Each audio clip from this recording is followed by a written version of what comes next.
Bien. Alors, je vais reprendre la réflexion que je l'avais laissée lors de la dernière séance, à savoir le paysage ordinaire, et ce qu'il faut entendre par paysage ordinaire, puisque dans tout notre parcours théorique autour du paysage, à chaque fois, bien évidemment, les exemples que nous avons donnés relèvent du pittoresque, du sublime. Enfin, il y a toujours dans le paysage une dimension qui sort de l'ordinaire, à tel titre, et on l'a vu que pour que le paysage advienne, se produise comme spectacle devant nous, nous devons nécessairement nous détacher des conditions quotidiennes de notre existence pour avoir cette distance, ce détachement, ce pas de retrait, et pour voir ce qui nous environne comme paysage.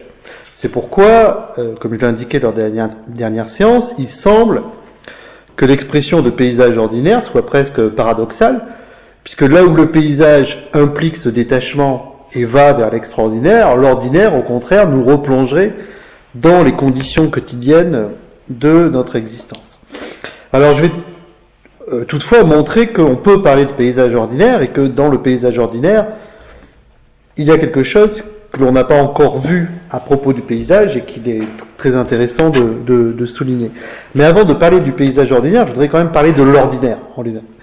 Parce que c'est un terme que l'on emploie beaucoup, d'ailleurs, dans la philosophie contemporaine, au moins depuis le début du XXe siècle. On pourrait dire que pendant longtemps, la philosophie, mais pas que la philosophie, d'ailleurs, on pourrait dire la culture en général, l'histoire, les arts, la musique, c'est plutôt intéressé à des événements, à des faits, à des personnes qui, justement, n'étaient pas ordinaires, mettant en avant le génie des créateurs, le caractère génial du lieu, le génie du lieu, etc. Mais globalement, notre culture classique a été une culture de l'extraordinaire, de l'héroïque, du surprenant, de ce qui brise au fond le supposé carcan de la vie quotidienne.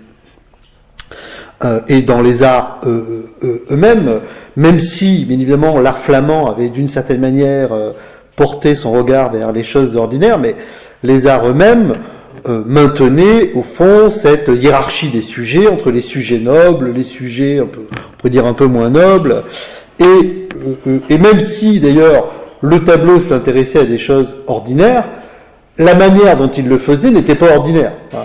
Donc au fond, même l'art qui s'intéresse à l'ordinaire n'est pas lui-même ordinaire, parce que, comme le dit Georges Perros dans ses cahiers, il n'y a rien de moins ordinaire que de s'intéresser à l'ordinaire. Donc déjà, le fait de s'intéresser à l'ordinaire était déjà une marque, on peut dire, de l'extraordinaire. Or, disons, avec la révolution industrielle et avec on peut dire la naissance de la modernité, alors je laisse de côté la modernité juridique, technique, scientifique, mais avec, on pourrait dire, le rapport culturel que nous avons au monde dans la modernité, souligné par Baudelaire et par d'autres, c'est-à-dire le goût du changeant, le goût des choses urbaines, etc. Les hommes ont porté un autre regard sur l'ordinaire. Et on le voit dans les textes, par exemple dans les textes philosophiques, jusqu'au milieu du XIXe siècle, la plupart des philosophes traitent de grandes questions, traitent de problèmes qui leur semblent fondamentaux, relevant de l'être, de l'essence, de la mort, de l'existence, etc.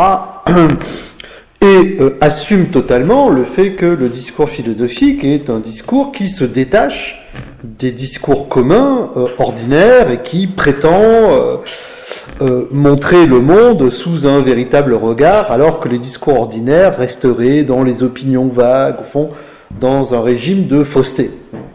Donc je dirais ce schéma très classique, on peut dire qui advient des Platon, au fond, où la philosophie est toujours un discours exceptionnel sur ce qui est et montre le caractère caché des vérités, alors que l'homme ordinaire, au fond, est pris dans des opinions vagues, relatives et la plupart du temps mensongères.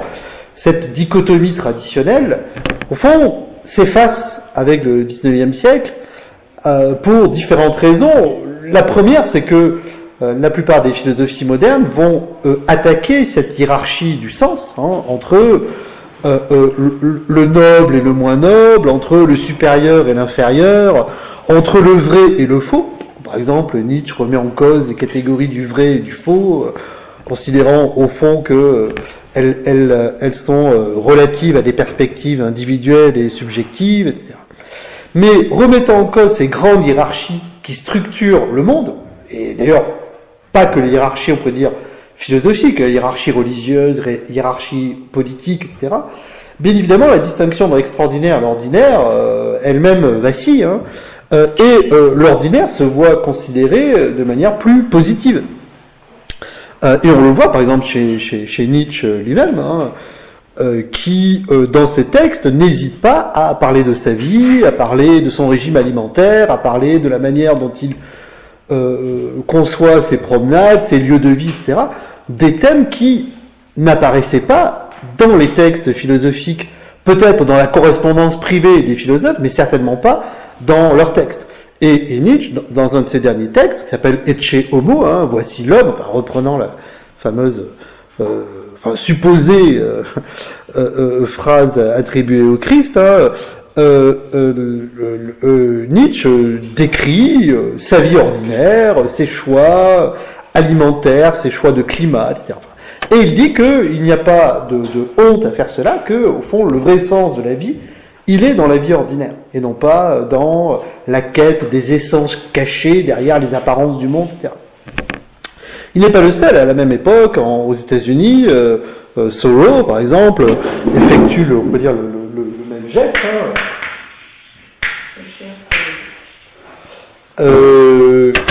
Dans un texte qui s'appelle Walden, où il passe 2 ans près du Mar, Pond, et décrit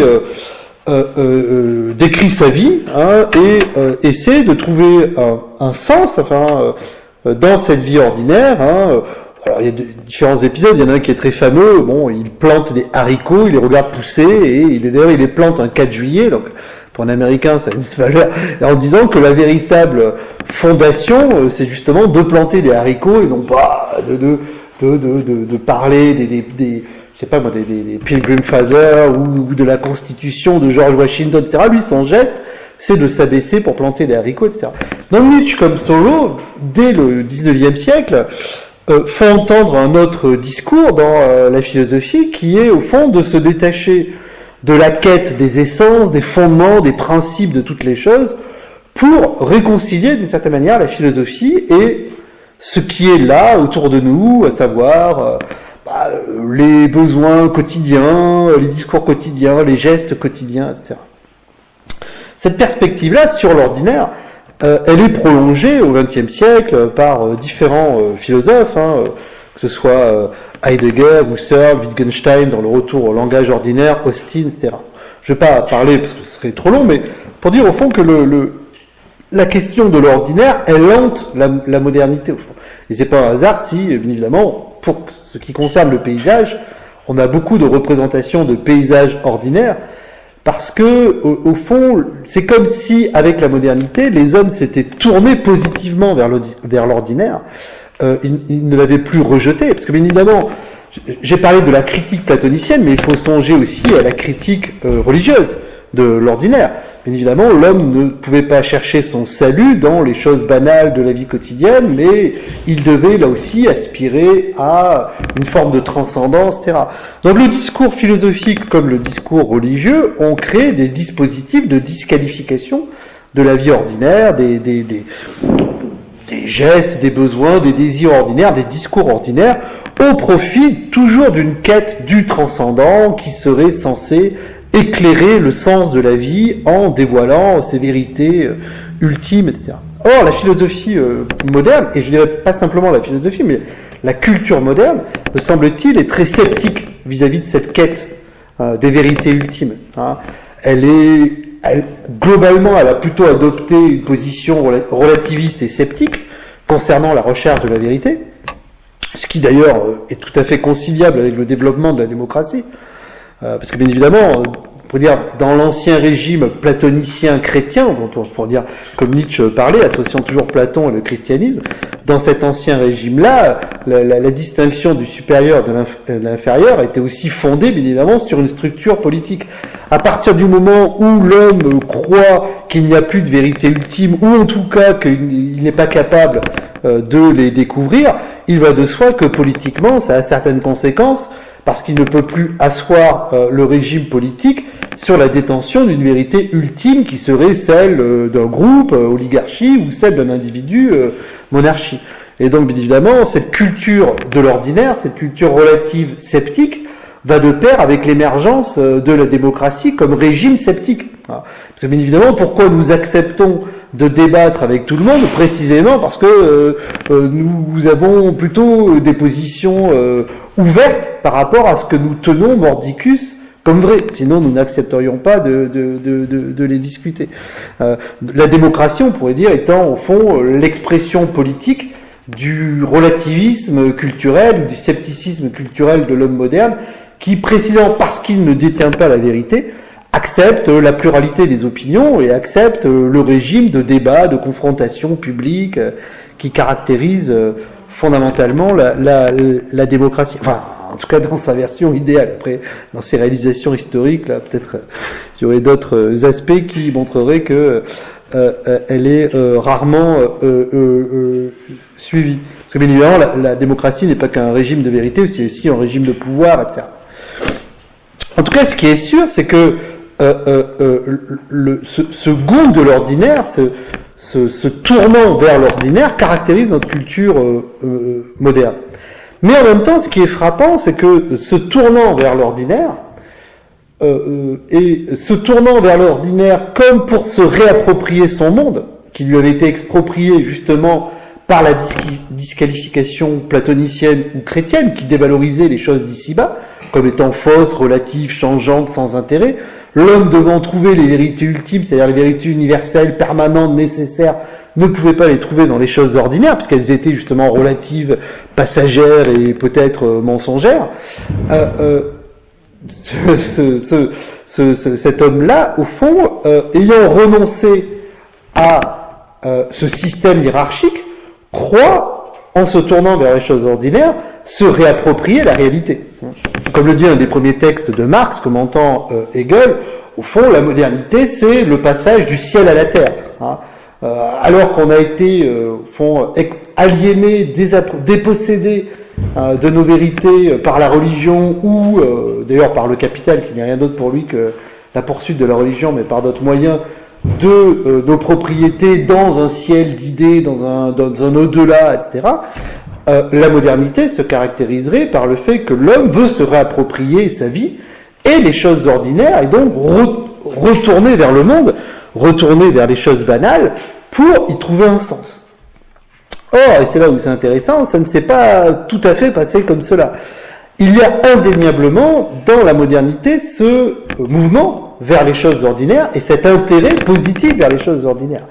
Je dirais que notre culture en est pétrie. Il suffirait je ne sais pas, de comparer par exemple un poème du XVIIIe siècle et un texte d'un poète français, je ne sais pas, Francis Ponge, etc., et voir qu'au XVIIIe siècle, je sais pas, prenons Milton, Chamfort, etc., on ne va parler que de Dieu, on ne va parler que de salut, on ne va parler que de transcendance, de vérité, etc. Ponge, lui, il nous parle d'escargots, d'huîtres, etc. Un homme du XVIIIe siècle se dirait, mais c'est tout à fait inférieur, ça n'a pas de valeur esthétique, parce que ça ne parle que de choses banales et sans intérêt.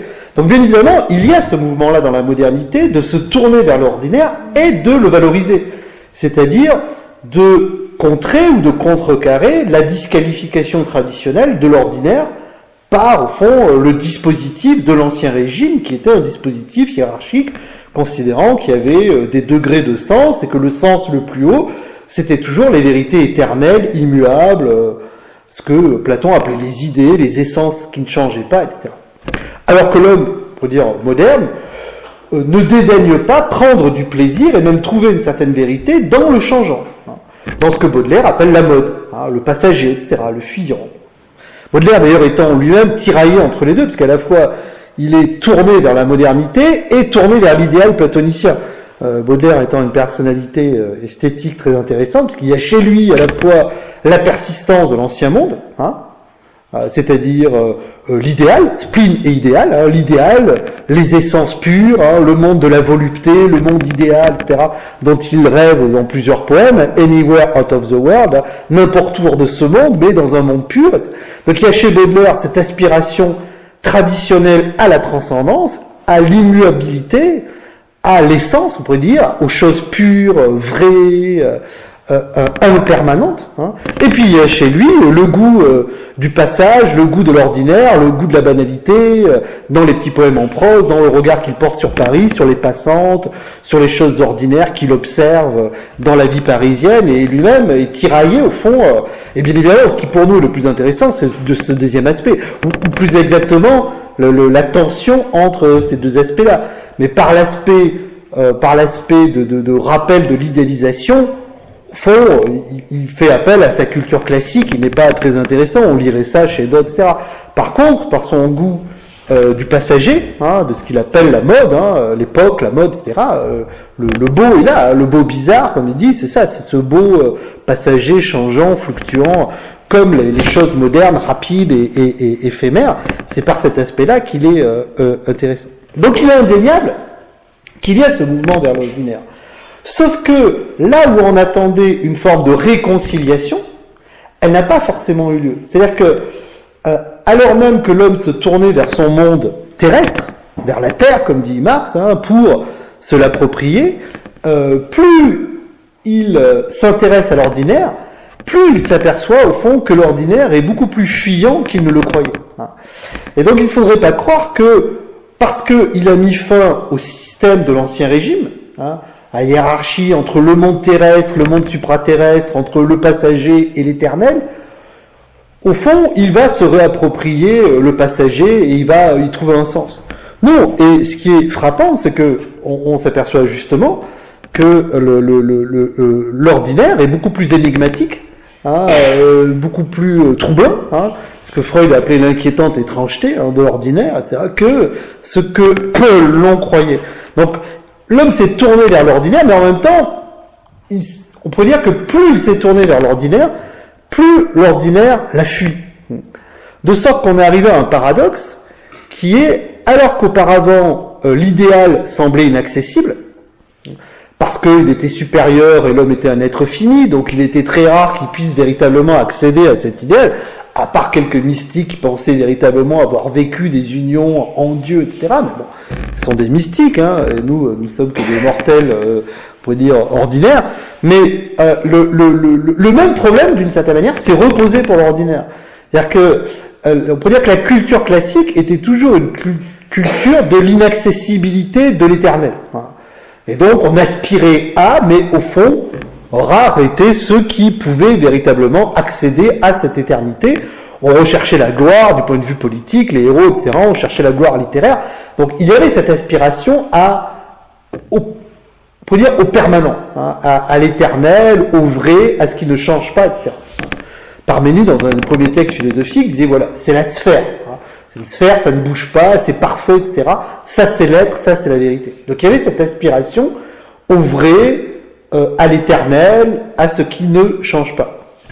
Mais bien évidemment, l'homme était conscient que rares étaient les expériences où il pouvait véritablement coïncider avec cette vérité, mais ce n'est pas parce qu'il ne coïncidait pas avec cette vérité qu'il ne devait pas renoncer à y accéder. Donc toute la culture était une culture de l'effort vers la transcendance. Et donc à chaque fois, il fallait s'élever vers le vrai, s'élever vers le bien, s'élever vers le beau, etc. Et cette culture-là, on peut dire de la hiérarchie et de l'effort, de l'élévation, hein, qu'on trouve, ces schémas de l'élévation, on les trouve dans les textes platoniciens, hein, le char ailé dans le phèdre, on les trouve dans les textes bibliques, l'échelle de Jacob, etc. Ce schéma de l'élévation était vraiment le modèle de toute l'éducation occidentale. Hein. À partir du moment où la culture moderne ne pense plus qu'il existe des vérités transcendantes et ultimes et éternelles, bien évidemment, le système éducatif lui-même est modifié. Et l'homme, autant il acceptait le caractère inaccessible de l'éternel, autant l'ordinaire lui semble accessible. Or, je reviens à mon idée, me semble-t-il, l'un des aspects les plus paradoxaux et les plus intéressants de la modernité, c'est que l'homme s'est tourné vers l'ordinaire, mais pour autant, depuis 2 siècles, cet ordinaire le fuit. Et on le verrait, il y a un philosophe américain, Stanley Cavell, qui a beaucoup écrit sur le cinéma et qui montre cela très bien dans les comédies américaines. C'est-à-dire les comédies au cinéma, par exemple Capra, etc. Et il montre que c'est des comédies américaines et la mise en scène de la vie ordinaire. Il s'agit que des histoires de couple, etc. Souvent, Cavell s'est intéressé à ce qu'il appelle les comédies du remariage. C'est-à-dire les comédies où d'abord le couple se sépare, où il y a certaines tensions dans le couple, puis le couple à la fin se réconcilie. Et il a remarqué que beaucoup de comédies hollywoodiennes des années 30, 40, chez Capra, chez Cukor, chez d'autres, etc., sont des comédies du remariage, souvent avec Cary Grant d'ailleurs, Audrey Hepburn et tout, et où au fond on ne parle que de choses ordinaires. Ce sont pas des héros, ils ne font rien de spectaculaire, ils n'aspirent pas à des choses fondamentalement essentielles. Non, ils vivent, ils tentent de vivre du mieux possible, etc. Or, Cavell montre que au fond, ce qu'il n'arrive pas à faire, c'est que justement, il n'arrive jamais à coïncider avec le quotidien. Et que le quotidien, plus on cherche à le saisir, au fond, plus il fuit.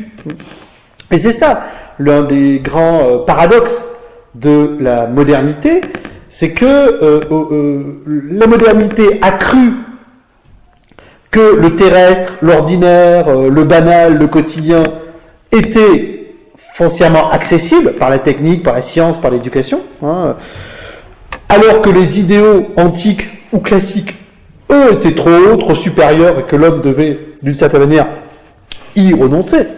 Alors pas tous, mais évidemment, il y a encore des conservateurs, des penseurs conservateurs, etc. Mais globalement, il me semble que dans la culture occidentale, il y a, c'est ce que j'appelais cette culture relativiste, sceptique vis-à-vis de ces transcendances, et que bon, les hommes, au fond, vivent sans trop y croire, et en tout cas, dans la manière dont ils vivent, ces transcendances ne jouent plus un rôle fondamental dans la manière dont ils travaillent, dont ils s'aiment, ou autre. Il suffit, bon, là encore, je parlais de l'amour, il suffit de regarder les théories classiques de l'amour, et puis les conceptions, on pourrait dire, après Schopenhauer, Nietzsche, Freud, etc., on voit bien qu'il y a une désublimation totale. Et que, bien évidemment, dans le discours sur l'amour est en lui-même pris dans cette hiérarchie entre l'éternité, l'idéal, et puis le passager, etc. Donc on voit bien que la modernité, là aussi, dans le domaine affectif, dans le domaine sentimental, c'est peu à peu déprise de l'idéal d'un amour éternel, pur, au profit d'amour passager, etc. Et il suffit de voir, bien évidemment, pour dire socialement, les conséquences, la multiplication des relations, il n'y a plus de mariage qui, d'une certaine manière, durerait nécessairement, il y en a encore, mais globalement, on voit qu'il y a une plus grande mutabilité de ces conditions-là. Donc ce qui est intéressant, c'est que se tournant vers l'ordinaire, il pensait pouvoir posséder quelque chose de tangible, de sûr, sur lequel il allait s'appuyer. Alors que la transcendance était toujours trop loin, trop vague, trop inaccessible, et qu'il ne pouvait pas fonder sa vie là-dessus, il pensait refonder son existence sur les choses communes et les choses ordinaires. Or, ce que l'on constate, c'est que justement, la plupart des artistes, des cinéastes, des philosophes qui s'intéressent à l'ordinaire, etc., constatent que ça, là aussi, ça fuit de partout, et que l'homme très rarement, possède très rarement sa vie quotidienne. Alors, il peut y avoir différentes raisons politiques, sociales ou autres, mais en tout cas que plus il se tourne vers elle, plus il trouve un caractère mystérieux, énigmatique, ou en tout cas un peu inaccessible. Alors après cette longue digression, c'est précisément cela qui est intéressant dans le paysage ordinaire. C'est-à-dire que le paysage ordinaire n'est justement pas une appropriation de ce qui nous entoure, et de montrer simplement ce qui nous entoure comme si on le possédait, comme si c'était véritablement nous, comme si c'était familier, chez soi, etc. Ce qui est très intéressant dans les paysages ordinaires, d'abord en littérature, je parlais de Baudelaire qui sans doute introduit les premiers paysages littéraires ordinaires, ou zones d'Apollinaire, ou d'autres textes, je parlais de Francis Ponge, mais j'ai donné des exemples lors de la dernière séance de Jean Rollin, de François Bon, etc. Des gens qui vont écrire des textes sur des descriptions d'usines, des choses comme ça. Bon. Ces paysages ordinaires, enfin, plus on les décrit, plus on croit qu'il y a là une manière de se réapproprier le monde, plus au fond, ces objets-là nous apparaissent tout aussi énigmatiques que les idéaux antiques ou classiques l'étaient, hein, ou tout aussi inaccessibles. Et je crois que c'est ce qui fait d'ailleurs l'intérêt de l'ordinaire. En tout cas d'un point de vue culturel, d'un point de vue philosophique ou artistique. Si l'ordinaire n'était rien d'autre que ce que l'on possède, il n'y a pas vraiment d'intérêt à le représenter. Mais justement, ce qui est intéressant, c'est que lorsqu'on le représente en croyant le posséder, au fond on s'aperçoit qu'il est peut-être plus fuyant, hein, que ce que l'on pense. Hein. Vous savez, les Japonais parlent de monde flottant, hein, pour dire le quotidien, etc. Alors flottant, on peut l'entendre au sens de passager, etc., mais on peut l'entendre au sens précisément de quelque chose qu'on n'arrive pas à saisir. Il y a un élément liquide qui fait qu'on ne peut pas le saisir, il y a quelque chose d'insaisissable dans l'ordinaire. Deuxième point que je voulais souligner, pour parler du paysage ordinaire, donc c'est ce caractère, au fond, vous voyez, le paysage ordinaire qui naît avec la modernité, photographique, littéraire, cinématographique. Hein. Par exemple, des grands cinéastes qui s'intéressent beaucoup au paysage ordinaire. Wim Wenders, par exemple, la plupart de ses films sont d'abord des descriptions de paysages ordinaires. Hein. Il y a très peu de paysages très spectaculaires. Enfin, au début de Paris, Texas, bon, on pourrait dire il y a l'Ouest américain, mais très vite, on arrive avec des vieilles stations-service. Puis quand quand le personnage principal est à Los Angeles, il est plutôt là aussi dans des sortes de centres commerciaux, etc. On est vraiment dans les paysages ordinaires. Et puis en littérature, tous les exemples que j'ai donnés. Donc le premier aspect, c'est, me semble-t-il, de mettre au jour, au fond, ce caractère fuyant, flottant, insaisissable de l'ordinaire. Ce qui fait que le paysage devient intéressant par cela même. Hein, que le paysage n'est pas une appropriation. Au contraire, le paysage est une tentative de saisir justement ce qui fuit. Et on pourrait même, à cet égard, parler de sublime ordinaire. Si précisément le sublime est l'insaisissable, alors n'y a-t-il pas quelque chose de sublime dans l'ordinaire lui-même? L'ordinaire ne serait pas du tout le banal, mais il y aurait une forme, en regardant l'ordinaire, il pourrait y avoir une forme de sublimation de l'ordinaire. Et à mon sens, c'est ce que fait très bien, par exemple, Wenders, dans ses films, ou d'autres cinéastes ou photographes, quand on voit photographie, on peut dire, d'ailleurs, la photographie contemporaine est, je dirais, majoritairement, le plus souvent, une photographie du monde ordinaire, mais très souvent, ce que l'on met en valeur dans ce monde ordinaire, c'est une sorte de sublime de la banalité. Quelque chose qui, tout en étant banal, devient sublime, pas simplement parce qu'il est représenté artistiquement, mais il devient sublime parce qu'à force de regarder le banal, on s'aperçoit qu'il n'est pas si banal, et donc il y a une dimension d'infini, une dimension d'inaccessible, une dimension de démesure dans le plus petit. On va chercher l'infini dans le petit, dans le minime, dans l'inframince, comme dit Duchamp, etc. Duchamp, vous voyez, typiquement, Duchamp prend des objets ordinaires et les met dans des contextes. Alors, il y a quelque chose d'ironique, mais peu à peu, ou Warhol, etc., peu à peu, il crée, en prenant des objets ordinaires, il crée une sorte de fascination pour l'ordinaire qui tient au fait que, justement, croyant savoir ce qu'était l'ordinaire, on s'aperçoit, lorsqu'on le voit comme paysage, qu'il nous échappe.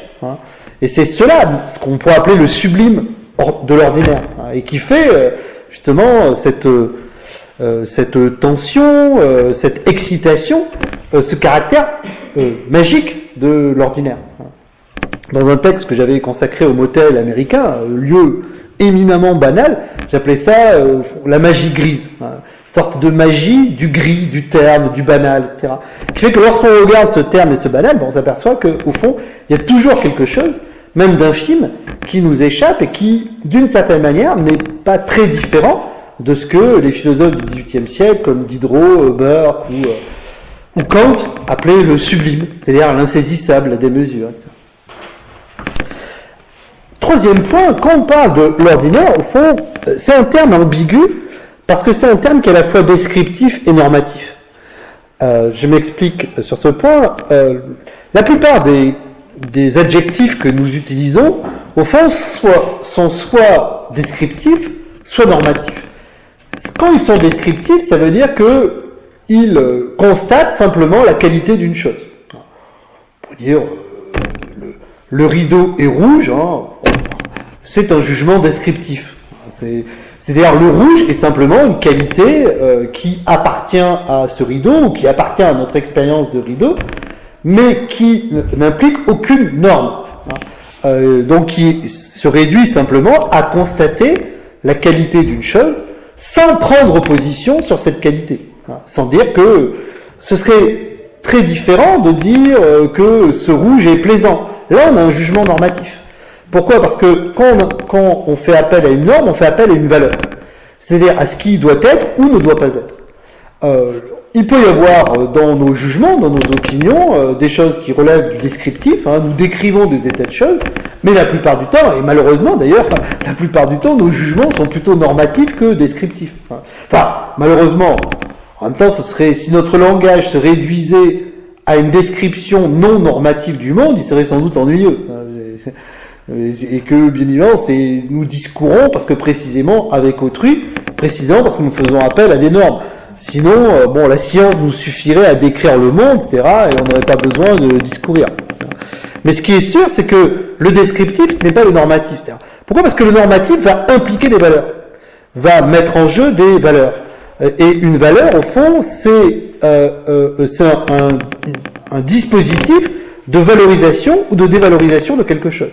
Ça peut être des valorisations esthétiques, beau, laid, ça peut être des valorisations morales, bon, mauvais, ça peut être des valorisations politiques, utiles ou non utiles, ou publiques ou privées, etc. Mais en tout cas, nous sommes, ou même simplement pour ma vie biologique, plaisant, déplaisant, pénible, agréable, etc. Ça, ce sont des systèmes de valorisation. Donc les valeurs, au fond, sont non pas des choses, les valeurs ne sont pas des substances corporelles, c'est pas des choses, les valeurs au fond sont des jugements que nous portons sur les choses et à partir desquels nous souhaitons soit valoriser une chose, soit la dévaloriser, soit l'approcher de nous comme valable, soit la considérer comme non valable et plutôt nous en écarter, la fuir, voire la détruire. L'ordinaire, en fait, est une catégorie qui est, à mon sens, normative et qui n'est pas descriptive. C'est-à-dire que l'ordinaire, au fond, et d'ailleurs, le terme même, étymologiquement, ordinarius, en latin, c'est ce qui renvoie à une règle. Et la règle, c'est précisément une norme. Regula, c'est la règle. Alors on peut l'entendre soit comme la règle géométrique, soit la règle comme la norme. Donc en fait, l'ordinaire contient en lui-même une norme. Cette norme, c'est laquelle ? C'est précisément la norme de ce qui doit être. C'est la norme de ce qui doit être ordonné, de ce qui doit être régulier, de ce qui doit être familier, de ce qui doit être accepté. Donc il y a un aspect normatif de l'ordinaire. D'ailleurs, on le voit même dans l'opposition à l'extraordinaire. L'extraordinaire s'oppose à l'ordinaire parce qu'il oppose à la norme du régulier une autre norme qui est l'exceptionnel, l'irrégulier, l'étrange, le nouveau, l'original, etc. Mais l'ordinaire et l'extraordinaire sont deux systèmes de normes. Avec l'ordinaire, on va valoriser le régulier, le fréquent, ce qui se répète et qui, en se répétant, produit des normes, le familier, le sûr, le certain, etc. Et puis l'extraordinaire, lui, va proposer d'autres normes comme l'exceptionnel, etc. Donc l'ordinaire est un terme éminemment normatif. C'est pas un terme descriptif. Par exemple, si je décris ma sacoche, si je dis c'est une sacoche ordinaire, je porte un jugement de valeur. C'est pas, si je dis c'est ma sacoche quotidienne, c'est-à-dire c'est celle que j'utilise tous les jours. Le terme de quotidien n'implique pas une valeur. Le terme de quotidien est un terme descriptif. Quotidien dit simplement ce qui se répète tous les jours. Ou par exemple, je pourrais dire, j'utilise ma brosse à dents. C'est ma brosse à dents quotidienne. Alors, à supposer par exemple que le week-end j'utiliserai une autre brosse à dents, ça ne serait pas quotidienne, mais ça c'est ma brosse à dents quotidienne. Quotidien décrit simplement le fait que j'utilise cette brosse à dents tous les jours. Ne porte pas de valeur sur cette brosse à dents. D'ailleurs, elle pourrait être elle-même extraordinaire, cette brosse à dents. Elle pourrait être en ivoire, etc. Par contre, si je dis que c'est ma brosse à dents ou ma sacoche ordinaire, là, je porte un jugement de valeur. Je dis, au fond, que cette brosse à dents n'a pas de valeur exceptionnelle, n'a pas de valeur remarquable, mais qu'elle est dans la norme, etc., elle est commune, etc. Donc on voit bien quand on distingue quotidien et ordinaire, on voit bien qu'on n'est pas du tout dans le même régime. Avec le quotidien, on est dans le régime descriptif. Avec l'ordinaire, on est dans le régime normatif. Oui, c'est même péjoratif quand on parle des gens ordinaires. Ah oui, bien sûr. Alors, ça devient ordinaire. Oui, alors, ça dépend dans quel contexte. Mais bien évidemment, il a une conversation ordinaire, c'est un peu péjoratif. Les gens sont... Oui. Alors, ça dépend, parce que ça peut être... dans certains contextes, ça n'a pas de valeur dépréciative. Les gens ordinaires, quand je parlais de Thoreau, de Nietzsche, etc., ils vont parler des gens ordinaires. Thoreau va parler ordinary people. Pour lui, c'est l'américain moyen, c'est quelque chose qui est... Oui, peut-être, oui. Mais là encore, ça dépend, comme dirait Wittgenstein, des jeux de langage. Il y a des jeux de langage, enfin des situations, on pourrait dire des contextes dans lesquels on emploie un mot, où ce mot va avoir une valeur dépréciative, et d'autres, il ne va pas en avoir. Et même parfois, l'ordinaire peut même avoir une valeur appréciative. C'est-à-dire lorsque, on va dire, en utilisant le terme ordinaire, on va justement dire que cette chose est sûre, certaine, etc., alors que ce qui ne serait pas ordinaire serait farfelu, serait... voilà. Ça dépend des contextes. Quand on parle de gens ordinaires, ça peut dans certains contextes avoir, au sens, ils ont des goûts ordinaires, ils ont une conversation ordinaire, et puis ça peut au contraire... Ça dépend, voilà, ça dépend des contextes. Mais en tout cas, ce qui est sûr, c'est que ordinaire est normatif, alors que quotidien ne l'est pas. Ordinaire va impliquer un jugement de valeur en disant pourquoi ? Parce que qu'est-ce qu'on valorise dans l'ordinaire ? En fait, on valorise et on dévalorise la même chose. C'est-à-dire, ce qu'on valorise dans l'ordinaire, c'est la répétition, c'est la régularité. Mais cette même régularité peut être dévalorisée. Quand on dit par exemple d'une personne qu'elle est ordinaire, c'est parce qu'au fond, elle est tellement banale dans ses réponses, dans son comportement, que sa régularité, on peut dire, elle répète un modèle qui serait répété, etc. Elle n'a pas de personnalité, elle n'a pas de singularité, etc. Mais par ailleurs, on pourrait très bien valoriser l'ordinaire pour la même chose, c'est-à-dire pour la répétition et la régularité. Donc, par exemple, prenons les textes d'Annie Ernaux. Elle va valoriser la vie quotidienne, l'ordinaire, etc. pour ces mêmes raisons, parce que elle va y rechercher la régularité, etc. Ou même dans des versions un petit peu mystico-chrétiennes chez Christian Bobin, etc. La même régularité ordinaire va être parée d'une sorte d'aura, etc. J'ai beaucoup de mal avec cette mystique de l'ordinaire, mais enfin, de fait, elle existe. Et de fait, il y a beaucoup d'artistes, beaucoup d'écrivains qui... je me rappelle d'un texte de Régine Détambel, qui est une écrivaine, etc., qui publie la plupart de ses textes chez Actes Sud. Elle prenait sa douche, et puis elle décrivait l'eau sur elle, etc. J'ai l'impression que c'était une expérience totalement mystique et tout. Bon, je doute que notre rapport aux choses ordinaires relève de la mystique, etc., il se peut, et d'ailleurs parfois les mystiques cherchent Dieu dans les choses ordinaires, mais en tout cas là il y a un régime normatif qui n'est pas un régime descriptif. C'est pourquoi d'ailleurs, me semble-t-il, on ne parle pas de paysage quotidien, on parle de paysage ordinaire, mais en photographie, en littérature, au cinéma, on va parler de paysage ordinaire ou de paysage banal, mais on ne va pas parler de paysage quotidien. Pourquoi ? Parce que le paysage lui-même est une valorisation, comme j'ai essayé de le montrer dans ce cours. Enfin, se placer face à l'environnement et le voir comme paysage, c'est précisément être dans une attitude de valorisation esthétique, comme beau, comme laid, comme ayant une valeur, n'ayant pas de valeur, etc.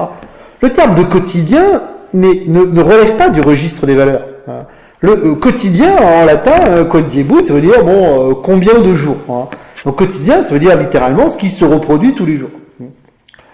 En soi, le quotidien ne porte pas de valeur. Alors, de fait, il l'emporte, parce que ce qui se reproduit tous les jours produit des valeurs. Par exemple, l'habitude, le commun, la régularité, etc., qui là encore peut être valorisé ou dévalorisé. Ça dépend des contextes. La répétition peut être valorisée dans certains contextes, contexte d'apprentissage, et elle peut être dévalorisée dans d'autres contextes. C'est la même habitude. Une habitude peut être vue comme routinière et devant être changée, et cette même habitude peut être valorisée précisément parce qu'elle est routinière. Précisément, il y a un écrivain anglais que j'aime beaucoup, Samuel Butler, donc qui a écrit un livre qui était à la fois un écrivain et un philosophe, qui a écrit un livre qui s'appelle La vie et l'habitude, et qui est fin du 19e siècle, et il décrit, à l'époque il n'y avait pas d'avion, et donc lorsqu'on allait de l'Angleterre aux États-Unis, c'était une longue traversée en bateau qui durait 3 semaines, parfois un mois, et il y avait beaucoup de voyageurs de commerce anglais qui allaient vendre des produits aux États-Unis ou inversement, faisaient un commerce comme ça par bateau. Et Butler décrit ces personnes, ce voyageur de commerce qui, bien évidemment, lorsqu'il est en Angleterre, a des habitudes, mais lorsqu'il est sur le bateau, et comme il fait ce voyage 3-4 fois dans l'année pour aller vendre, je sais pas moi, divers produits, des parapluies, des valises, tout ce que l'on veut, enfin n'importe quoi, il prend d'autres habitudes. D'ailleurs, Butler décrit, il dit par exemple ce voyageur de commerce, lorsqu'il est chez lui en Angleterre ou lorsqu'il travaille dans son entreprise, c'est plutôt quelqu'un de sobre, il ne joue pas aux cartes, c'est plutôt un bon père. Lorsqu'il est sur cette traversée pendant un mois, il boit de l'alcool, il joue aux cartes, il se fait des dettes, etc. Et puis lorsqu'il arrive de nouveau chez lui, hop, il reprend ses habitudes. Donc là, une habitude, elle peut être à la fois, la même habitude peut être vue comme une routine lassante et au contraire comme quelque chose que l'on aspire à retrouver parce que c'est une sorte d'été, d'appui dans notre existence, etc. En soi, c'est la même répétition. En soi, c'est du quotidien. Mais soit le quotidien, on le voit comme quelque chose d'ordinaire au sens de banal, soit on le voit au contraire comme quelque chose d'ordinaire, c'est-à-dire de sûr, sur lequel on s'appuie. Ce qui est sûr, c'est que, là encore une fois, il n'y a pas de paysage quotidien. C'est-à-dire le terme de paysage quotidien n'aurait aucun sens. Ou alors ce serait le paysage que l'on verrait tous les jours. Mais justement, ce paysage que l'on verrait tous les jours ne serait pas... il produirait un effet sur nous, soit l'effet de lassitude, soit l'effet de familiarité. C'est-à-dire que la même répétition soit produit de l'adhésion, c'est-à-dire parce que la chose se répète, j'y adhère et je valorise cette adhésion, parce que ça fournit une sorte de fondement, d'appui à mon existence, la régularité, la familiarité, la certitude. Je sais ce que je vais retrouver parce que je l'ai fait des dizaines de fois. Soit cette même répétition est vécue comme quelque chose d'insupportable, mais c'est la même. C'est-à-dire, le même quotidien peut être pris dans deux systèmes de valorisation, l'ordinaire valorisé comme régulier ou l'ordinaire dévalorisé comme banal. Mais pour le paysage, c'est la même chose. Le paysage, il est pris dans un système de valorisation. Le paysage quotidien, on peut dire, voilà, le cinéma, la littérature, la photographie, la peinture, qui vont représenter ces paysages du quotidien, de la vie quotidienne, qui ne vont pas chercher à représenter des scènes spectaculaires, des paysages mémorables, etc., mais qui vont représenter la station-service, la maison, on pourrait dire, pavillonnaire, banale, etc.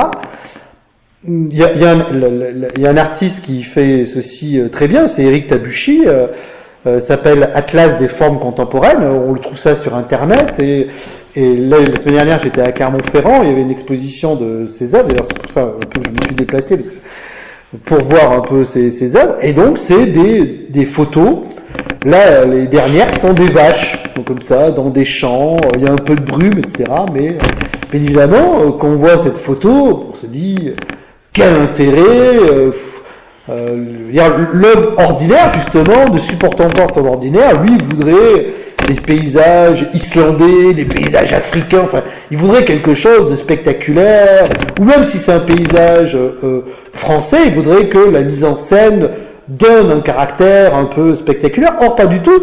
Ce qui intéresse Tabuchy, c'est l'ordinaire. C'est même l'ordinaire, on peut dire même aux franges de la banalité. Alors quand on est face à ces œuvres, bien évidemment, soit on voit bien comment on réagit en appliquant des systèmes de valeurs. C'est-à-dire, soit on va dévaloriser ce paysage comme banal, soit au contraire, on va le valoriser comme, justement, quelque chose de familier, de rassurant, etc.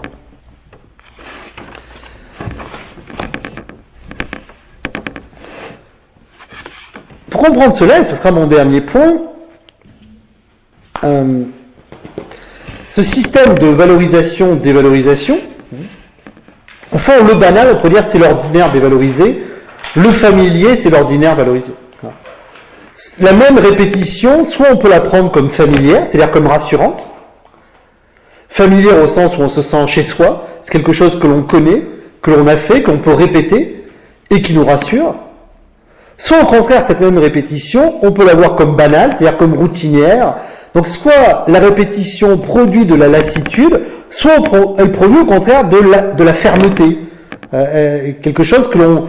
Soit on a l'impression que la répétition, par la répétition et grâce à la répétition, on possède quelque chose, soit au contraire, par la répétition et à cause de la répétition, on a l'impression de passer à côté de l'essentiel. Mais c'est la même répétition, encore une fois. Descriptivement, c'est la même chose. Normativement, c'est pas la même chose.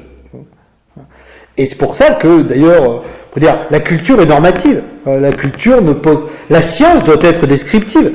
La science, elle doit, en quelque sorte, dire ceci et ceci. Enfin, elle le dit, sans doute, de manière beaucoup plus complexe, mais au fond, son régime de vérité est un régime descriptif. Elle n'a pas à être normative. Alors, bien évidemment, l'histoire des sciences nous montre qu'elle l'est, et qu'elle croit être descriptive alors qu'elle est normative. Il suffit de regarder les sciences au XIXe siècle et on va s'apercevoir qu'elles sont remplies et pétries de normes. De normes raciales, de normes sociales, etc., de normes ethniques, et ce qui devait être un jugement descriptif, au fond, devient un jugement normatif. Mais il n'empêche que l'idéal scientifique est un idéal descriptif. Alors bien évidemment, il y a des domaines où les normes ne semblent pas être présentes. La physique quantique, on se dire, quelle norme?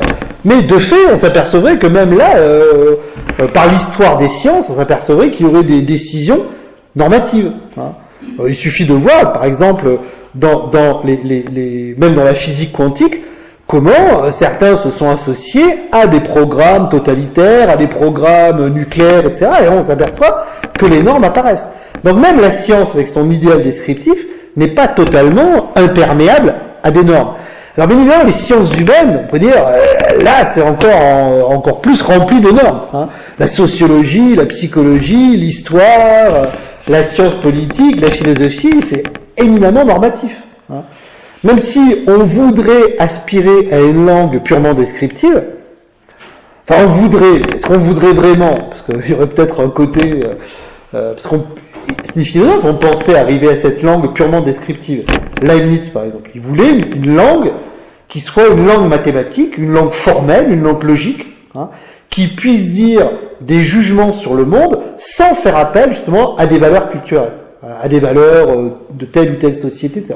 Frege, par exemple, au XIXe siècle, il voulait qu'on écrive tout sous une forme d'algébrisation de toutes les langues. Donc avec, par exemple, des syntagmes comme A, B, égal, non égal, etc., inclus, exclu, etc., supérieur à, inférieur à. Avec cela, on devrait pouvoir dire tout ce qui est possible de dire. On s'aperçoit que c'est pas le cas. Mais il n'empêche que la science aspire à ce régime purement descriptif. Mais en esthétique, quand on parle de paysage, bien évidemment, on n'est pas dans un registre descriptif, on est dans un registre normatif.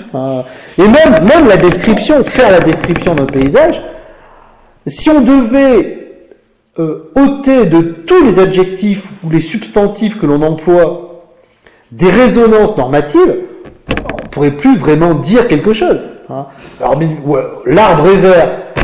D'accord, mais on dit jamais l'arbre est vert. On va dire, déjà on va décrire ce verre en disant qu'il est ceci, qu'il est cela, et dès qu'on va commencer à le décrire, on va faire appel à des normes. On va dire que ce verre est plaisant, déplaisant, que ce verre est éclatant, que ce verre est terne, etc., qu'il est terreux, qu'il est solaire, et bien évidemment, à chaque fois, on va faire appel à des normes. Alors pourquoi, au fond, la sphère esthétique, et notamment le paysage, est-il autant imprégné par les normes? Je crois que ce sera mon dernier point. C'est parce que, au fond, le paysage, c'est-à-dire à la fois le paysage, on peut dire comme objet, les tableaux, les photos, les textes littéraires, mais le paysage aussi dans notre propre regard, hein, ce que Alain Roger distingue comme le paysage in situ et in visu. Hein. C'est deux termes latins, mais c'est intéressant. In situ, ça veut dire que le paysage est toujours dans un lieu, il est toujours dans un site. Il n'y a pas de paysage, bien évidemment, s'il n'y a pas d'environnement, s'il n'y a pas un endroit qui est le paysage. Alors, on peut parler de paysage mental, mais c'est une métaphore. Au fond, il n'y a pas de paysage mental. Enfin, nos idées ne forment pas des paysages. Nos idées n'ont pas d'espace. Nos idées n'ont pas d'avant et d'arrière. Donc, paysage mental, bon, c'est une métaphore, mais concrètement, elle ne veut pas dire grand-chose. Enfin, comme toutes les métaphores, elle veut dire quelque chose par ses résonances, etc. Mais pour expliquer ce qu'est un paysage, elle n'a pas vraiment grand intérêt. Donc tout le paysage est lié à un site. Donc le paysage, il est nécessairement in situ. C'est-à-dire que le paysage implique un site et implique la reproduction d'un site. C'est-à-dire, il implique, parce que bien évidemment, ce n'est pas le site qui est le paysage. Ce n'est pas la campagne gersoise qui est le paysage. La campagne gersoise devient un paysage lorsque on la reproduit dans une photo, lorsqu'on la reproduit dans un tableau, lorsqu'on la décrit littérairement, ou lorsqu'on la voit comme paysage. Donc ça exige une attitude. Et c'est pour ça que même s'il n'y a pas le tableau, etc., il peut y avoir simplement le regard. C'est ce que Roger appelle in visu. C'est-à-dire que à force de voir des tableaux, de voir des photos, de lire des textes littéraires qui décrivent tel ou tel paysage, nous voyons nous-mêmes l'environnement comme paysage. C'est-à-dire nous n'avons plus besoin de l'objet artistique pour produire nous-mêmes du paysage. C'est-à-dire notre regard, on peut dire, paysagise de lui-même. À force d'avoir vu des paysages, il y a comme une sorte d'incorporation de toute cette culture visuelle et littéraire en nous, ce qui fait que spontanément, nous regardons ce qui nous entoure comme un paysage sans avoir besoin de passer par une photo, par un texte ou par un tableau. Ce processus-là, c'est-à-dire au fond d'esthétisation de notre regard, ou même, alors ça peut être le regard, mais ça peut être même l'ouïe. Hein. À force d'entendre de la musique, un peu comme John Cage, on va se tourner vers les sons ordinaires et puis on va entendre une musique dans l'ordinaire. Hein. Ce processus-là, c'est-à-dire d'incorporation de l'expérience esthétique qui fait que d'une certaine manière, sans le vouloir, nous esthétisons ce qui nous entoure sans avoir besoin de passer par des œuvres, Roger appelle ça artialisation.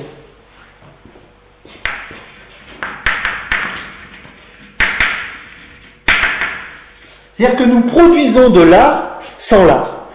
Nous artialisons, c'est-à-dire nous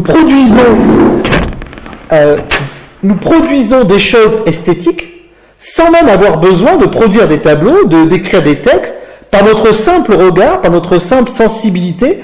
Notre sensibilité a tellement incorporé, parce que bien évidemment, personne, même jusqu'à l'âge de 18 ans, n'a été totalement hermétique à une expérience esthétique. Il a forcément suivi des cours, cette personne a forcément suivi des cours d'art à l'école, elle a forcément vu des tableaux, vu des photos, elle est allée voir des films, peut-être elle est rentrée dans un musée, etc. Donc bien évidemment, personne n'est totalement exempt d'une expérience artistique. Même si lui-même n'est pas artiste, il a vu des choses. Hein. Et à force de voir ces choses, au fond, il regarde ce qui l'entoure à travers ces choses-là. Roger dit qu'il y a une sorte de structure, attention le terme technique, transcendantale. Transcendantale, c'est un terme de Kant, ça veut dire que au fond, il y a des conditions de possibilité qui font qu'on voit l'expérience comme ceci et non pas comme cela. L'art serait une condition transcendantale de notre expérience ordinaire. En fait, même sans le vouloir forcément, parce que nous avons incorporé en nous des expériences esthétiques et artistiques. Nous avons vu des tableaux, nous avons entendu des œuvres musicales, nous avons lu des textes littéraires. Ben, ceci s'est sédimenté en nous, hein, a créé une sorte de couche vivante qui influence la manière dont nous regardons, dont nous entendons et dont nous agissons. Et donc c'est spontanément que nous produisons du paysage. À force de voir des paysages, nous n'avons même plus besoin de passer par le paysage au sens technique, d'un artefact, tableau, etc. Nous paysageons spontanément. Nous produisons du paysage in visu dans notre regard. Et ceci est rendu possible parce que l'art est une condition transcendantale de notre expérience du monde. Même si on a une éducation artistique et même pas grand intérêt aux œuvres d'art, au fond, il y a quand même une forme d'artialisation qui est présente en nous. Et pour Roger, et je terminerai là-dessus, c'est là même l'essence du paysage. C'est-à-dire pourquoi le paysage a-t-il reçu une telle faveur en Occident? Alors je laisse de côté, bon, on avait vu l'Asie, on s'était intéressé au texte de Chang et de Julien. C'est parce que la culture artistique occidentale est une culture de l'artialisation. C'est-à-dire pourquoi nous exigeons quasiment des individus qu'ils aient une culture artistique, qu'ils lisent des textes, qu'ils aillent voir des photos, qu'ils aillent voir des films, etc. Parce que nous pensons que cette culture artistique doit être un moyen de mieux comprendre ce qui nous entoure et ce que nous voyons. Donc nous sommes persuadés que l'art, au fond, doit être un filtre qui nous permette de mieux voir le monde. C'était l'idée, par exemple, de Bergson, qui considérait que dans notre vie quotidienne, nous ne voyons pas les choses comme elles sont, parce que nous ne voyons les choses que comme elles nous sont utiles.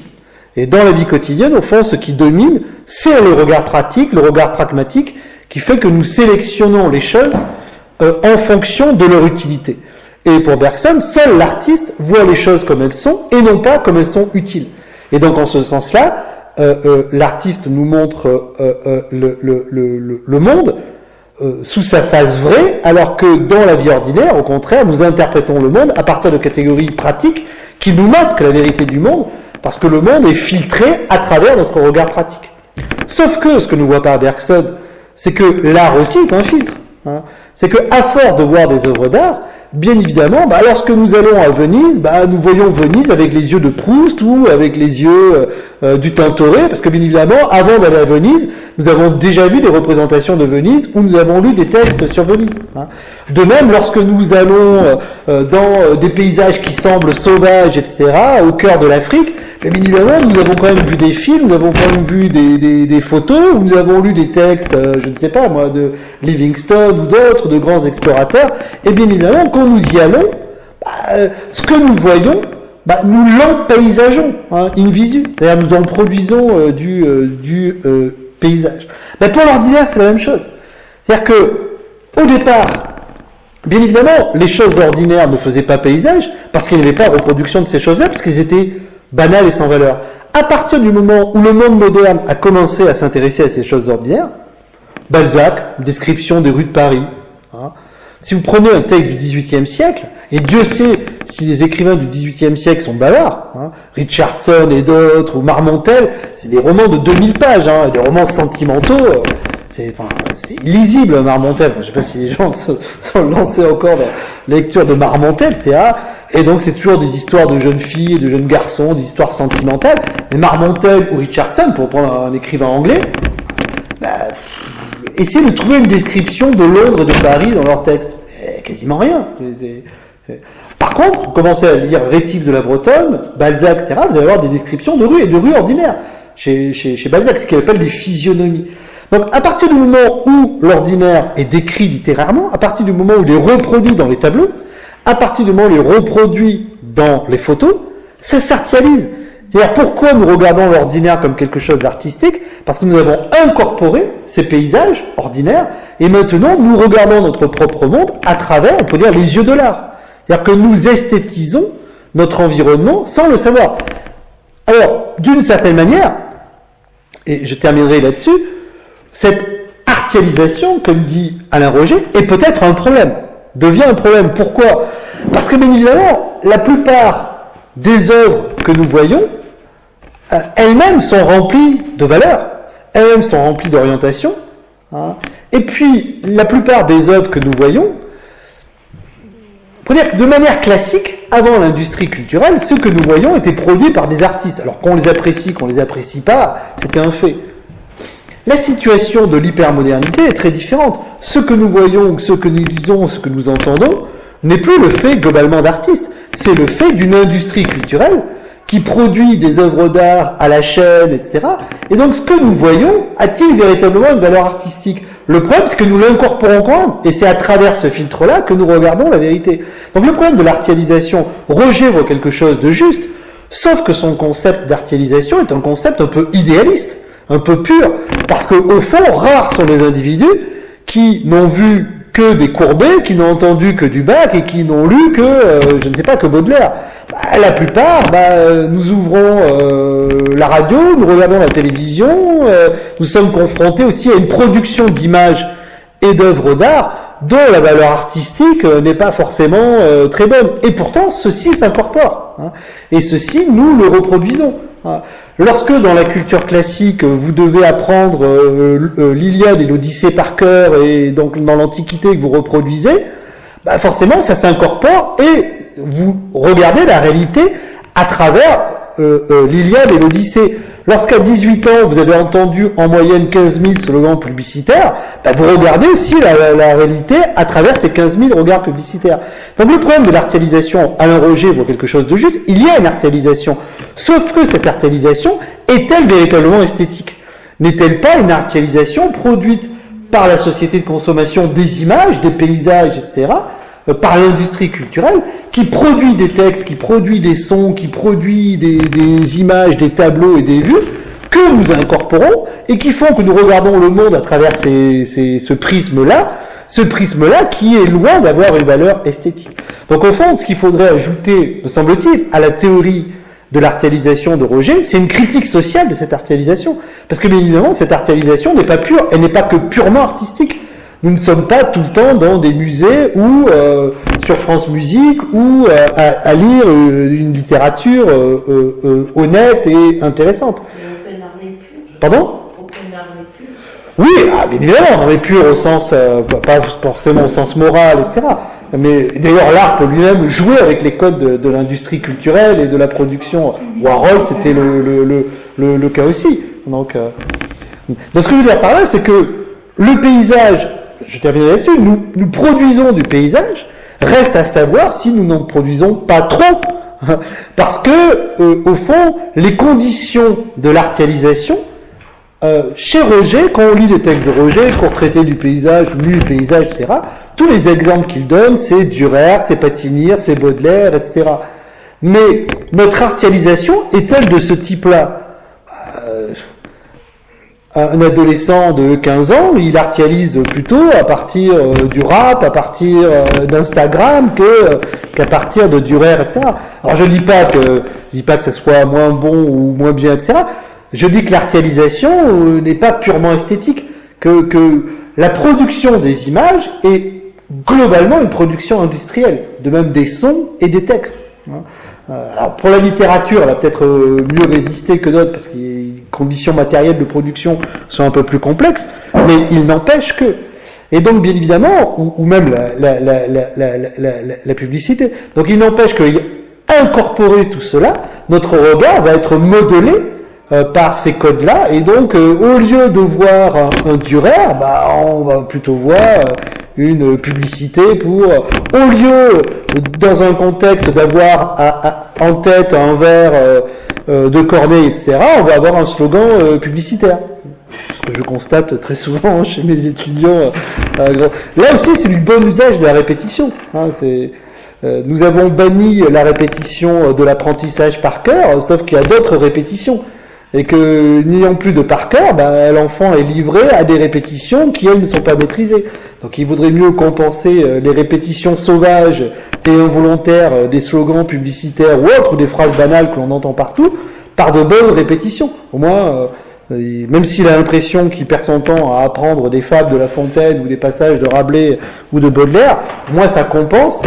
Dans certaines situations, c'est un vers de Baudelaire qui lui reviendra et pas un slogan de Coca-Cola. Je m'arrête là et je vous remercie pour votre attention annuelle, pour ceux qui étaient là déjà depuis octobre. Merci Bruce. Merci.